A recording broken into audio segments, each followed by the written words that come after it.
মঞ্চে গান গাইতে গাইতে শুয়ে পড়লেন অরিজিৎ। গায়কের কাণ্ড দেখে মুগ্ধ নেটিজেনরা। মুর্শিদাবাদের জিয়াগঞ্জ থেকে বর্তমানে আরব সাগরের বুকে দাপিয়ে বেড়াচ্ছেন বাংলার ছেলে অরিজিৎ সিং। শিরোনামে থাকেন জাতীয় পুরস্কারপ্রাপ্ত এই সঙ্গীত শিল্পী।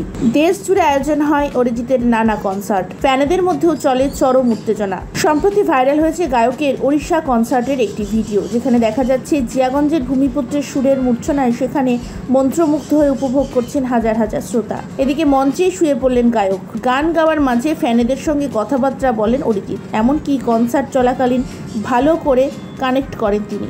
অনুরাগীদের মনোরঞ্জন যাতে ত্রুটি না থাকে সে চেষ্টাও তিনি করে যান। সেই রকমই করছিলেন এদিনের কনসার্টেও। অরিজিৎ সিং এর একটি ফ্যান পেজের তরফে একটি ভিডিও প্রকাশ্যে আনা হয়েছে, যেখানে দেখা যাচ্ছে গান গাইতে মঞ্চে একেবারে সামনের ধারে এসে শুয়ে পড়েছেন শিল্পী। হাত বাড়িয়ে আদর করেন সামনে দাঁড়ানো এক খুদে। প্রিয় শিল্পীর কানে কানে তাকে কিছু বলতেও দেখা যায়। অরিজিৎ সব কথা মন দিয়ে শুনে তার হাত ধরে হাতে চুমু খান। অরিজিতের ওড়িশা কনসার্টের এই ভিডিওটি ভাইরাল হয়েছে।